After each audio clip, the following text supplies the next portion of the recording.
Mchawi aliyekuwa anaiba roho za watoto basi amekamatwa. Basi tunaanza movie yetu ikiwa inaonyesha kwamba binti Samjang alikuwa anakumbuka matukio yote kipindi ambacho alipokuwa ameweza kukutana pamoja na bwana mkubwa Ongong mpaka pale changamoto ilipokuwa imeweza kumkuta. Sasa mbele yake alikuwa ameweza kuonekana pale Ajusi na kisha binti aliweza kuamka. Ajusi akamuuliza kwamba wewe ndiye Samjang? Basi pale binti akasema kwamba mimi sio Samjang bali ni Jin Xiong. Hii inamaanisha kwamba binti nguvu zake zimeweza kuchukuliwa na yule mwanamke, na yule mwanamke ameweza kuchukua uwezo wake kupitia yule mtoto mdogo aliyekuwa na uwezo wa kuweza kuona mapepo, na kwa hivi sasa nguvu zake zote tayari anazo yule mwanamke. Basi pale Ajusi baada ya kuweza kugundua lile jambo akamwambia Miss Ma, huyu mwanamke kwa hivi sasa hatuna kazi naye tena. Huyu ni binadamu wa kawaida, hawezi kuona mapepo, hawezi kufanya kazi ya aina yote. Kuanzia hivi sasa hata Ongong hataweza kumsikia huko alipo. Basi pale binti akaona uliza kwamba Ongong yuko wapi? Akaambiwa kwamba Ongong yupo na mmiliki mpya wa ile gunguma, na kwa hivi sasa inawezekana kwamba wanajaribu kuweza kufanya makubaliano.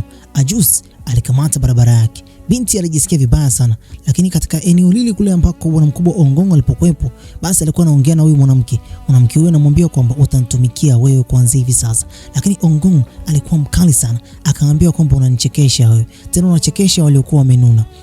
Pale akamwambia kwamba unaenda kuteseka wewe badala yangu, na sio mimi nitakaenda kuteseka baada ya miliki mpya wa hii gunguma kuweza kupatikana. Sasa huku Mr. ACA pamoja na Ajusi walikuwa discuss kwamba itawezekana vipi baada ya binti kuweza kupoteza uwezo wake. Kwa hiyo kwa hivi sasa hawataweza kumtumia tena katika kampuni yao, na kwa ujumla alikuwa ni mmoja kati ya binti ambaye ana uwezo mkubwa sana wa kufanya mambo mbalimbali. Kwa hiyo alikuwa anajuta sana. Basi pamoja na kwamba Ajusi alikuwa anajuta sana, tunaonyeshwa huku bado bwana mkubwa Ongong alikuwa anazidi kumshurutisha huyu mwanamke, anatamani hata kuweza kumpiga vibao vingi sana. Akawa anamwambia kwamba hivi unadhani kwamba wewe ni mtu namna gani? Unafanya matendo yote ya kishenzi bado tunazidi kukuvumilia. Umewachukua watoto na lazima uweze kuwaachia. Mwanamke huyu anasema kwamba kwa nini uniheshimu? Mimi ndio mmiliki mpya wa hicho kifaa. Lakini kibaya ni kwamba kwa hivi sasa huyu mwanamke bado hajapata uwezo wa kuweza kuicontrol hiyo gunguma ambayo bwana mkubwa Ongong anayo. Akamwambia kwamba hii gunguma mmiliki wake ni mtu mmoja tu, uweze kuiactivate mpaka mmiliki huyo aweze kukupa kodi za kuweza kuiactivate. Sasa baada ya hapo bwana mkubwa Ongong kuweza kusepa kwa huyu mwanamke, basi tunaonyeshwa huko bwana mkubwa Winter General alikuwa anapata mashaka sana baada ya kugundua kwamba hivi vitabu ambavyo alikuwepo pale, akaweza kugundua kama vile vitabu ndio vilikuwa basi vina watoto. Akaona muuliza huyu mtoto mdogo, yani Sujong, wapi ambako watoto wenzako walipo? Lakini Sujong alikuwa haongei hata kidogo. Binti alikuwa anamshangaa tu. Asa katika kipindi ambacho huyu binti Junsera alipokuwa ameweza kuanguka, lakini huyu tajiri aliyekuwa ameweza kumgonga na gari katika eneo la kwanza kabisa katika siku ya leo, baada ya binti kuweza kuanguka, baada ya ile damu ya kwake bwana dada Samjang kuweza kupotea katika mwili wake, na kwa hivi sasa anavyoonekana hana nguvu tena, basi alianza kuwapigia watu wake angalau waweze kufika pale ili waweze kuisafisha ile kesi. Kipindi ambacho anaongea na simu, binti aliweza kutoweka pale, aliweza kuchanganyikiwa kinoma noma. Kumbe bana binti alikuwepo ameweza kwenda katika eneo lingine kabisa. Huko tunaonyeshwa kwamba Piki akiwepo na Alice walikuwa wanamtafuta binti. Kipindi ambacho basi wanaongea, mara ghafla akaanza kusikia kwamba kuna mtu ambaye alikuwa ananguruma pembezoni mwa lile eneo. Kumbe bana alikuwepo tayari, huyu ni Junsera. Junsera ameweza kuamka, lakini kibaya zaidi ni kwamba hana nguvu hata kidogo. Kwa hiyo Piki alikuwa anajaribu kuweza kumwambia kwamba tutafanya nini ili tuweze kukusaidia. Akamwambia kwamba ampe mambo energy. Katika ofisi ya kwake binti, huku binti alifika katika ofisi yake, na hapa basi kulikuwa kuna taarifa mpya. Ila katika siku hii ya leo bwana mkubwa Angju alikuwa ameweza kugundua kwamba binti amebadilika sana, kama vile alikuwa na huzuni. Kwa hiyo anajaribu kuweza kumuuliza kwamba kuna tatizo gani. Basi baada ya maongezi mengi sana aliweza zake kurudi nyumbani. Aliporudi sasa huko nyumbani, binti maskini ya Mungu akajaribu kuweza kumuita Ongong. Aliita mara ya kwanza, Ongong akuja. Akaita tena mara ya pili, Ongong akuja. Basi pale akakumbuka maneno ya kwake Ongong. Alishawahi kuweza kumwambia kwamba endapo wewe sio mtu special katika maisha yangu, mimi sihitaji kuwa karibu na wewe. Basi binti baada ya kugundua hivyo, basi aliweza kupata huzuni sana kwamba Ongong hatakuwa karibu yake tena baada ya kuweza kupoteza uwezo wake ukuu wa Samjang. Zile taarifa baada ya kuweza kumfikia bwana mkubwa Ajus alifika mpaka kwa huyu mwanamke ambaye alikuwa ameweza kuchukua nguvu za Kokesa Mjang. Lakini Ajus alikuwa na tamaa sana. Alitaka huyu mwanamke aweze kusaini mkataba pamoja na yeye. Hatujui kwamba aliweza kuelezwa nini. Sasa pale tunaonyeshwa kwamba bwana mkubwa Yongdae alikuwa katika jengo la kwake Ongong, na hapa binti aliweza kufika, akamuulizia Ongong yupo ndani. Yongdae akamwambia ndio yupo ndani. Huyu mzee ana hekima sana. Basi alimuonyesha binti mpaka alipo Ongong. Ongong baada ya kumuona binti akamwambia vipi? Mbona umebadilika sana siku hizi? Yaani Ongong hawezi amini alipokutana na binti pale. Aliweza kumpita wala hakuwa na hisia naye kabisa. Binti alishtuka kinoma noma. Binti akaanza kusema, ina maana huyu mwamba ana hisia tena na mimi. Huyu binti ameshampenda bwana. Akamfuata Ongong tena nyuma yake chap kinoma noma. Akamuuliza vipi? Inamaanisha kwamba nilivyokuwa nakuita ulikuwa unisikii? Mwamba anasema kwamba hata nilikuwa sikusikii, sasa hivi hauna uwezo tena, kwa hiyo sina kazi na wewe, unapaswa kuondoka. Binti baada ya kuweza kusikia yale maneno alijisikia vibaya sana. Ongong akageukia upande mwingine kabisa. Hakutaka hata kuweza kumwangalia binti machoni. Lakini kipindi hicho akageuka ghafla na kisha akamwambia kwamba hivi kweli unamaanisha kwamba unipendi tena? Ongong akamwambia kwamba unaona hichi kifaa Gunguma sasa hivi kinamilikiwa na mtu mwingine. Sasa hivi sikupendi wewe tena. Binti alijisikia vibaya, machozi akataka kuweza kumtoka, kisha akaamua kusepa. Lakini pale tunaonyeshwa kwamba Ongong naye ni kama vile alikuwa anajaribu kuweza kujifanya kama vile ampendi binti, ila ukweli wa mambo anampenda. Sasa huko Ajusi alikuwa anazidi kufanya makubaliano na huyu mwanamke, anajaribu kuweza kumshawishi huyu mwanamke aweze kusaini ule mkataba, lakini huwezi amini huyu mwanamama anasema kwamba siwezi kusaini mkataba. Huko Ongong machozi mwanangu aliweza kumtoka kabisa. Huyu mwanaume anapenda kinoma noma, anazuga tu kwamba ampendi. Pale Yongdae akamfuata na kisha akamwambia kwamba bana, yule mwanamke ameshaweza kuondoka. Ongong akasema kwamba afadhali umefanya hivyo, aweze kuondoka katika hichi chumba. Mimi sikutarajia kwamba atabaki katika ile eneo. Basi Yongdae akasema kwamba lakini kipindi ambacho anaondoka, aliondoka akiwa analia. Ongong akamwambia kwamba usimuongelee tena yule mwanamke. Basi Yongdae akakumbuka namna ambavyo binti alivyokuwa anatoka. Basi baada ya pale akamjibu Ongong na kusema kwamba sitoweza kumzungumzia tena huyo mwanamke, naomba unisamehe. Kisha akaamua kuondoka. Ongong alikuwa anazuga, lakini ukweli ni kwamba wanapendana. Sasa huku kwa Ajus tena akamwita binti, na binti anamwambia kwamba Ongong kwa hivi sasa hanitamani wala hataki hata kuweza kuniona. Basi Ajus akawa anacheka kinoma noma, akamwambia kwamba lakini ni upumbavu wako wewe kwa kukubali kwamba nguvu zako ziweze kuchukuliwa. Ile makubaliano yako uliyofanya na yule mwanamke ndio yamesababisha mambo yote haya. Basi binti anasema kwamba vipi kuhusiana na mkataba tuliokuwa tumeweza kusaini? Je, naweza kulipa pesa ili basi angalau niweze kuachana na kampuni yako? Basi Ajus anasema kwamba ulipe pesa? Wewe ni mshenzi nini? Ukisaini mkataba lazima uweze kuutumikia, na ukivunja mkataba lazima ulipe penalty. Binti akaambia kwamba lazima uweze kulipa, mimi siwezi kukusikiliza katika siku ya leo. Kisha wakaamua kuondoka pale. Basi Miss Ma pamoja na Ajus wakawa na discuss kwamba nimfanyaje huyu mwanamke. Basi Miss Ma akawa anajaribu kuweza kusema kwamba je, ni muoe, lakini Ajus akawa anasema kwamba huyu hana kazi tena na sisi, unapaswa uweze kumwacha, kuna kitu ambacho kitafuata hapa mbele, ngoja tuone. Basi huku bwana mkubwa Ongong alikuwa amepanga safari yake ya kuelekea mbali sana. Ajus akaenda kumchunguza tena pale bwana mkubwa Ongong. Anataka kuweza kugundua kwamba je, Ongong anampenda binti au bado hampendi. Alipomkuta pale akaanza kumsanifu, unaelekea wapi?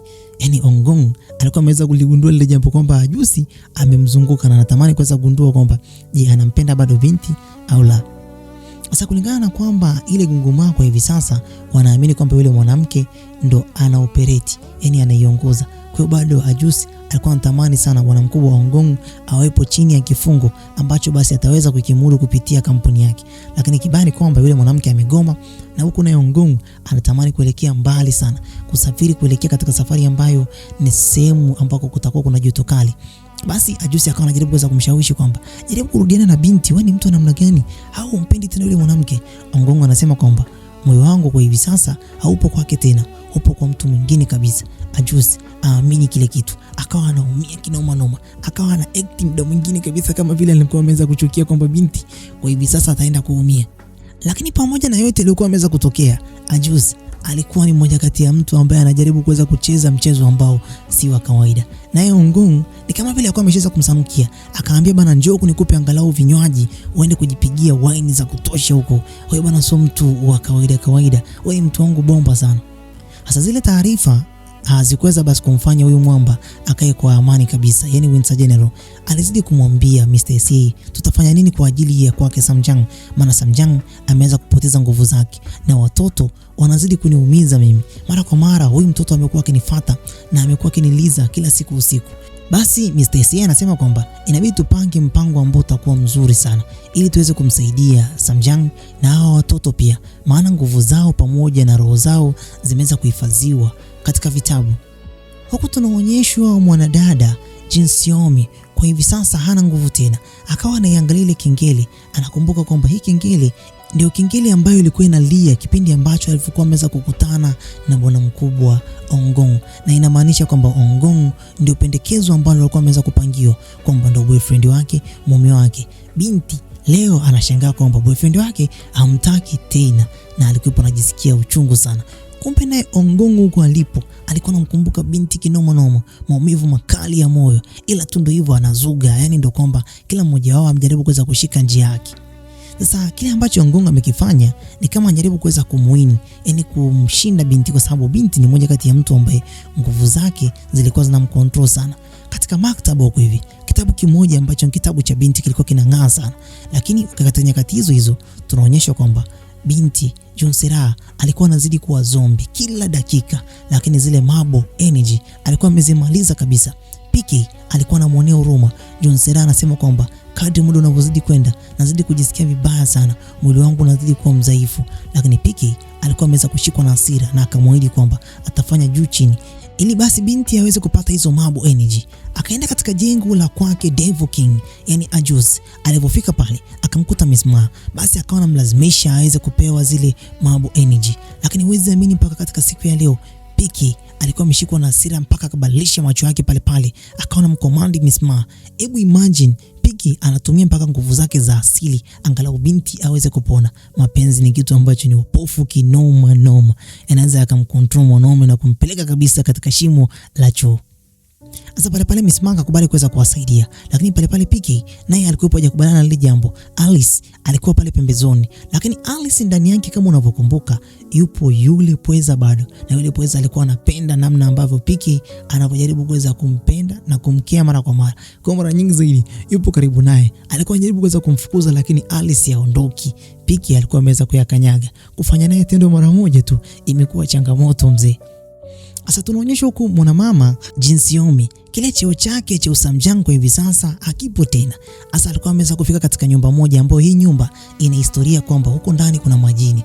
Sasa alipokuwa anaingia ndani, aliingia kwa tahadhari sana. Sasa huwezi amini ameingia mpaka pale na Angju. Sasa siku ya leo alikuwa haoni kitu cha aina yote, na pale ndani kulikuwa kuna mapepo watatu. Wale mapepo wanashangaa, huyu mtu kweli hatuoni, imekuaje? Mtoto mmoja akawa ameweza kumfuata mpaka akawa anajaribu kuweza kutingisha mkono, huyu mtu anioni kweli? Sasa binti baada ya kuweza kushangaa huku na kule akamwambia kweli mwana mkubwa Angju, bwana huwezi amini sioni chochote. Kipindi ambacho Angju anamwambia kwamba uone nini? Sioni chochote. Hata mimi unioni? Akaambia nakuona wewe, sio kwamba sikuoni. Basi hapo huwezi amini mpaka yule pepo akakaa mbele yake, lakini bado alikuwa hamuoni.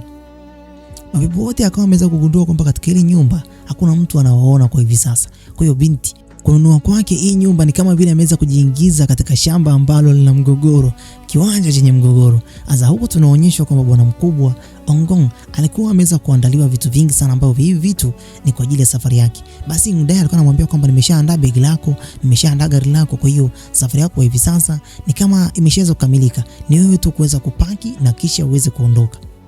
Sasa pale Ongong anasema kwamba kuna kitu ambacho nimeweza kukisahau na ninapaswa ndio kukifanya. Akawa ameweza kumkumbuka binti. Sasa huko tunaonyeshwa kwamba Ajus bado alikuwa anajaribu kuweza kumconvince, anajaribu kuweza kufanya juu chini binti huyu aweze basi kufanya juu chini na yeye aende basi akarudiane na bwana mkubwa Ongong. Kibaya zaidi ni kwamba binti alikuwa ameweza kugundua kwamba kwa hivi sasa Ongong atakuwa basi anataka kuweza kutumika tena kwa mara nyingine kupitia bwana mkubwa Ajus. Pale binti alimkataa na kisha akaambia kama unataka kuweza kumtumia kwa hivi sasa haiwezekani. Binti akaamua kusepa mbele ya Ajus. Baada ya kuweza kuona kwamba huyu binti kwa hivi sasa hana kazi naye tena, basi akamwambia Miss Ma, kama kuna jambo lolote unalofikiria kufanya juu ya huyu binti basi wewe lifanye tu, mimi nimekuruhusu. Mwanamama Jin Seong amerudi zake katika ofisi yake. Alikuwa na huzuni sana. Alikuwa na mwaza sana bwana mkubwa Ongong. Mara ghafla anaingia ndani, anamkuta Mwamba pale ndani. Alifurahi sana. Akaambia kwamba umeweza kunifuata tena katika ile eneo. Basi Mwamba akaambia kwamba kuna kitu ambacho nimekuja kukifanya juu yako. Akamwambia kwamba nini hicho? Basi akamwambia kwamba nimekuja kusema goodbye. Mimi naondoka. Binti ashaweza kuzisikia hizo taarifa kwamba bwana mkubwa anataka kuondoka, yani Ongong. Na Ongong katika siku hii ya leo kuja kumwaga kwake, binti alimind kinoma noma, na kisha akaambia bana, wewe Sepa, kama ni jambo ambalo nimekuleta katika hii nyumba, wewe ondoka bana, mimi sitaki hata kukuona. Asa kipindi ambacho Ongong anatoka nje bana, hapo kakutana pale na bwana mkubwa Angju pamoja na Mr. Jonathan. Angju anampenda sana Jonathan. Pale Jonathan akawa anajaribu kuweza kumsalimia bwana mkubwa, yani Ongong.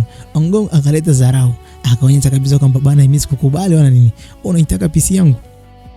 Wakazama huko ndani. Sasa akawa anazidi kucheka, Mwamba naye akawa anapiga chabo pale. Kipindi ambacho anapiga chabo, akaanza kujisikia kama hawa watu wanaweza basi wakanipiku. Yani Jonathan anaweza akaichukua hii mama. Jonathan alikuwa ameweza kuoda vitu vingi sana, pizza na makorokoro kibao. Pale wakawa basi kipindi ambacho anapiga story, mara ghafla vitu vikaanza basi kudondoka huku na kule. Kumbe bana ni bwana mkubwa Ongong alikuwa amelituma lile pepo, na kisha baada ya kufanya hiyo kazi akaweza kumruhusu hiyo pepo aweze kuondoka. Binti alikuwa ameweza kugundua ile jambo, kisha akaweza kuaga pale ndani, na kisha hapo akatoka mpaka katika eneo la nje akimtafuta Ongong. Basi pale Ongong akamwambia kwamba unanitafuta mimi. Kumbe bana alikuwa pembeni yake tu, na kisha pale binti akasema bana, na mimi pia nimekuja kusema kwamba goodbye. Ongong kumwambia goodbye, alijisikia vibaya sana. Akamwambia binti, yani mambo yote niliyokufanyia katika maisha yako, leo unakuja kuniambia goodbye? Eti take care. Take care ndo maana yake nini? Binti akamwambia, wewe ulivyoniambia goodbye, mimi nilisema jambo la aina yote, si nilikuwa nimekasirika tu, na wewe pia hebu sikia nikikwambia goodbye inavyouma. Hao watu wanapendana bana. Binti aliachwa pale, na kisha bwana mkubwa Ongong akaamua kusepa. Sasa huko tunaonyeshwa kwamba PK alienda kumtafutia yani Junsera dawa zombie, kwa sababu alikuwa anabadilika sana. Huyu Rasco alikuwa anamwambia PK kwamba hiyo dawa endapo aitumia kwa tahadhari sana, lakini kama unataka huyo binti basi aweze kupona haraka, basi katafute damu ya mwanadamu. Basi pale akaamua kusepa, akamfuata huko Junsera, na kisha akaweza kumkabidhi zile damu.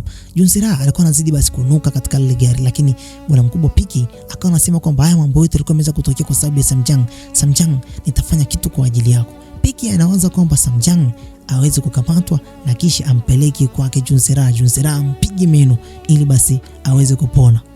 Piki ameshaingia zambini mzee, ameshampenda yule binti, yani Junsera ampendi wala Alice. Sasa huku Piki alipokuwa anakuja, binti maskini ya Mungu yupo zake katika restaurant akiwa na Jonathan. Jonathan anamsifu sana. Pale akaja kaka yake Sujion, ambaye huyu mtoto ndio yule binti alikuwa ameweza kumsaidia. Binti akamkumbuka kipindi ambacho alikuwa ameweza kumsaidia. Basi huyu binti pale akaweza kumruhusu huyu mtoto mdogo aweze kuingia pale ndani na kuweza kuongea naye. Lakini kabla ya kuweza kumruhusu aweze kuongea naye, pale Jonathan alikuwa anamsifu sana, kwa sababu binti amekuwa ni mmoja kati ya mtu ambaye ametoa misaada mingi sana katika maisha yake. Pamoja na yote haya, anamwambia pia leo naomba uweze kumsaidia huyu kijana, lakini kama ukiweza kumsaidia naamini kwamba unaweza kupata baraka nyingi sana. Binti anasema kwamba mimi sina uwezo wa kumsaidia huyu kijana, lakini akamruhusu kwamba aje pale aongee naye. Mtoto wa watu akasema kwamba mimi ninakuomba kitu kimoja. Aliweza pia kumpa angalau maziwa. Mtoto huyu kipindi ambacho anaongea naye aliweza kumwomba jambo moja tu, angalau aweze kumuona tena dada yake kwa mara nyingine tena. Basi pale mwanadada Jin Seong akamwambia kwamba mimi sina uwezo tena. Basi tunaonyeshwa kwake Winter General huko hivi, anamwambia Ongong kwamba huyu mtoto bwana sasa hivi ni almost wiki kadhaa amekuwa akija hapa akinifuata kila mahali, na kibaya zaidi ni kwamba aongei. Yani huyu ndio ile Sujion. Na kwa nini Sujion aongei? Ni kwamba anahofia kwamba hawa watu inawezekana pia na wao ni watu ambao ni wabaya. Basi Winter General akasema kwamba mimi nataka niweze kufunga biashara yangu kwa muda huu. Basi naomba basi mimi niende kafunge biashara yangu ya ice cream. Alipoondoka tu pale, basi akamwachia bwana mkubwa Ongong. Tunaonyeshwa huku ambako basi bwana mkubwa wa Juice alipokuwa amemfuata tena yule mwanamke mchawi aliyekuwa anatumia nguvu zake kuweza kuhifadhi watoto katika vitabu. Sasa huyu mwanamke alikuwa anatamanishwa na Ajus. Ajus anaambia kwamba najua kwamba unatamani siku moja uweze kuikontrol ile gungumaa ambayo bwana mkubwa Ongong anaimiliki, na mimi pia nitaweza kukupa wewe hapo nguvu ya kuweza kuikontrol ile gungumaa, lakini nataka kitu kimoja kutoka kwako. Nataka uweze kuwaruhusu watoto wote waliokuwa wameweza kuwakamata waweze kuondoka. Ajus baada ya kumwambia mwanamke huyu maneno yote yale, mwanamke huyu akamjibu neno moja tu, kwamba mimi sitawaruhusu watoto waweze kuondoka tena na wapende watoto. Ajusi alikasirika sana, lakini huyu mwanamke alikuwa na mwanamke ambaye si wa kawaida. Anasema kwamba watoto wote ni watoto ambao walikuwa wanateseka huko mtaani, lakini watu wote katika mitaa walikuwa hawasaidii hata kidogo. Sasa Ajusi alirudi zake nyumbani akawa amekasirika, akawa anasema kwamba huyu mwanamke sio mwanamke wa kawaida. Anatumia nguvu zake za kichawi kuweza kuwatesa watoto, lakini pia tunapaswa tu kufanya jambo tuweze kumsaidia Samjang aweze kuzipata nguvu zake. Sasa mpango wao ulikuwa bado hujakaa stationary. Sasa hapo tunaonyeshwa kwamba huko PK alikuwa amefika katika jengo la kwake Samjang. Pale bwana mkubwa Angju anasema kwamba PK ni mmoja kati ya mtu ambaye ni kipekee sana, ni star, kwa hiyo alikuwa anafurahia sana. Sasa kumbe bwana PK anatamani kuweza kumpeleka binti kwake Junsera. Akamdanganya kwamba Junsera anatamani kuweza kukuona na yupo katika hali mbaya sana. Akamwendesha na kisha akamfikisha katika gari moja. Pale kipindi ambacho basi anamruhusu binti aweze kuingia ndani ya ile gari. Huku ndani sasa Zombie alikuwa ameweza kubadilika kinoma noma. Hali yake ilikuwa inazidi kuwa mbaya kila dakika. Hapo akawa basi ameweza kumruhusu binti aweze kuingia ndani. Kipindi hicho akasikia mlio wa gari huko nje. Piki akatumia nguvu zake za kichawi. Hapo akazima taa. Kumbe bwana alikuwa ni Ajusi. Ajusi alikuwa ameshaanza kuhisi kwamba lazima Piki atakuwa ameweza kufanya jambo baya sana dhidi ya huyu mwanamke. Basi pale akamkuta Piki nyuma yake gari linatingishika. Anamwambia kwamba huyu mwanamke sio Samjang tena, achana naye. Basi pale Ajusi akaambia kwamba acha kujinga, huyu mwanamke hapaswi kufa, anapaswa aweze kwenda kuwasaidia wale watoto. Alipofungua mlango bana, baada ya mlio mkali sana, kumbe bana mwanadada huyu alitumia uwezo wake na akili zake kuweza basi kumshikilia huyu Zombie mpaka Zombie akaweza kutulia. Akamwambia kwamba je, upo salama? Basi wakamchukua yule Zombie na kisha wakampeleka katika jumba. Zombie alikuwa amelala tu pale kwenye kiti. Anamwambia Piki kwamba mimi naenda kufa bana, mimi naenda kufa. Sasa Piki alikuwa anaumia sana. Hali ya huyu mwanamke ilikuwa inampiga kichwani, yani alikuwa na mawazo kinoma noma. Sasa huku tunaonyeshwa mwanadada Jinsiomi ambaye cheo chake cha kuwa Samjang kimeweza kuchukuliwa kupitia nguvu za kichawi. Sasa Jinsiomi alikuwa anapewa triki na Ajusi. Ajusi anamwambia kwamba kuna nguvu ambayo unapaswa uweze kuitumia ili basi uweze kuiactivate ile kungoma. Unapaswa uende kumpiga kisi bwana mkubwa Ongong. Ukifanya hivyo utakuwa umeweza kuiactivate hiyo nguvu. Sasa huku kumbe bana Ongong alikuwa anajaribu kuweza kuongea na huyu mtoto. Na huyu mtoto akamwambia kwamba je, nikiongea na wewe una kipi cha kuweza kunisaidia? Ongong akasema kwamba kuna mambo mengi sana. Basi mtoto akasema kwamba naomba uweze kumlinda kaka yangu.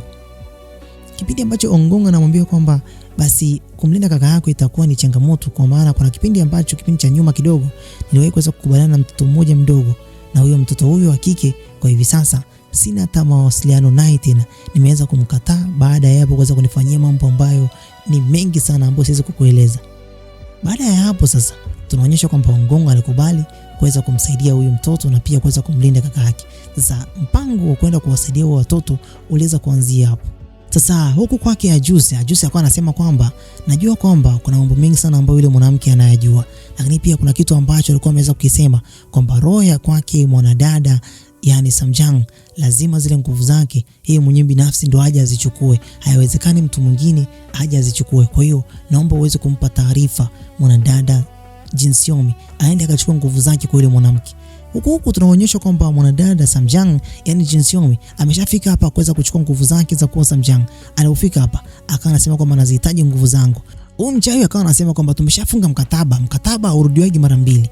Pale tunaonyesha kwamba bwana mkubwa Ongong naye alikuwa amefika katika hii maktaba. Kipindi ambacho anasonga mbele, ghafla anamuona Jinsiomi. Akamuita Jinsiomi akawa basi anashangaa sana. Jinsiomi akasema kwamba nimekuwa hapa kwa ajili ya kuweza kutafuta kitabu changu. Akaanza kumsogelea taratibu. Kipindi ambacho anamsogelea taratibu, uso wake ulikuwa na huzuni sana. Kisha akataka kuweza kumpiga busu. Ongong akamzuia na kisha akaambia wewe unadhani mimi sijagundua wewe ni nani? Wewe mshenzi nini? Akamsukuma huko. Kisha ule uchawi ule mwanamke ndipo ukatoka. Akaambia kwamba kwa hizi triki zako za kijinga unadhani kwamba utaweza kunikamata mimi? Basi huyu mwanamke anasema kwamba kumbe hata Ajusi hii triki alionipa haifanyi kazi. Basi Ongong akaambia kwamba Ajusi kumbe alikwambia tena na hii triki kuhusu kisi yangu mimi pamoja na huyu binti. Je, huyu binti ameambia watu wangapi kuhusu mimi kuweza kumpiga kisi? Basi huyu mwanamke akaulizwa, yuko wapi Samjang? Mbona naisikia harufu yake? Samjang maskini ya Mungu amezimishwa na yupo katika dunia nyingine kabisa, na kitabu chake alikuwa ameweza kukipata. Sasa akaambiwa kwamba pale Ongong kwamba uweze kumwamsha wewe mpaka yeye mwenyewe binafsi aweze kujiamsha, au yeye huyu mwanamke aweze kumsaidia kuweza kuamka. Basi pale akaambiwa kwamba muamshe. Binti anasema kwamba sitaki kumwamsha. Akaambiwa basi waachie watoto wote hizo roho zao ziweze kurudi katika miili yao. Huyo mwanamke anasema kwamba siwezi kuwaachia. Hapo Ongong akaanza kutumia nguvu na akili. Mwanamke huyo kipindi ambacho analia akatamka neno kwamba ninawapenda watoto. Pale roho za watoto wote zikaweza kusanyika na kisha mwanga mkali ukaweza kujitokeza pale juu. Roho zao zikaweza kurudi katika miili yao. Huko basi bwana mkubwa Ongong naye akaanza kutumia nguvu kuweza kumwamsha huyo mwanamke. Alitumia akili nyingi sana. Akamwambia kwamba naomba urudi katika dunia hii. Huku tunaonyesha kwamba binti alifika katika dunia nyingine kabisa. Aliwakuta watoto wengine wengi sana ambao wameweza kushikiliwa. Na hapo akajikuta na yeye pia akamuomba yule binti ambaye ni Jin Xiaomi aliyekuwa mtoto kabisa. Akamwambia bana, mimi naomba uweze kurudi katika mwili wangu. Tuondoke. Yule bwana mkubwa Ongong yupo tayari kuweza kutulinda. Naamini kuanzia hivi sasa hatutakuwa wenyewe tena. Tutakuwa tunalindwa. Huku binti ndo akafanikiwa kuweza kuamka. Pale akamwambia Ongong, ulinifuata mimi? Ongong akamwambia kwamba ndio, lakini pia nakuomba kitu kimoja. Naomba uweze kunisamehe. Basi binti nguvu zake zimeshaweza kurudi. Na hapo tunaonyeshwa huko kaka yake Sujong alikuwa amelala kwa bwana mkubwa Hangju. Hangju anamwambia kwamba kwa nini uko hapa? Akamwambia bana, mimi namkumbuka sana ndugu yangu. Akamwambia kwamba sina mahali pa kwenda kulala, naomba nilale hapa. Akasema pia naomba basi siku moja niweze kumuona ndugu yangu wa kike. Hajui kwamba ndugu yake tayari ameshaweza kurudi. Sasa bwana mkubwa hapa hivi Hangju alikuwa anasema kwamba usijali, ndugu yako yupo sehemu salama kabisa, na naamini kwamba akikusikia unaongea maneno ataumia sana. Sasa huku Junsera zombie nguvu zake zimeshaweza kurudi baada ya binti kuweza kurejea salama. Akawa anajinusa kwa hivi sasa alikuwa ana harufu tena. Lakini huku naye bwana mkubwa yani Ajus anashangaa kwamba uwepo tu wa Samjang kuweza kurudi, naye akaweza kutamani ile damu yake. Meno akawa anamtoka pale. Hali isiyokuwa ya kawaida ikaanza kumpata. Hii inamaanisha kwamba Samjang amesharudi. Sasa huku bwana mkubwa Ongong anamkaribisha binti katika dunia hii. Binti naye alikuwa ni mtu ambaye ana fadhila sana. This time around akaamua kufanya jambo ambalo si la kawaida. Pale akaamua kuweza kumshukuru. Tena sio kwa shukrani tu ya mdomo, akampiga tena kiss. Oya, mwamba alibaki akiwa amebungaa tu. We, sio kawaida mzee. Hii haipatikani ovyo ovyo. Je, unafikiri kwamba nini ambacho kitafuata katika episode ya 11? Hao miambo watagombana tena, mtu na mpenzi wake? Mimi nafikiri kwamba sitakuwa na lazima kwa mdau. Nimesha comment yako hapo chini uniambie umeonaje kazi hii. Mimi ni yule Melek. Bye bye for now.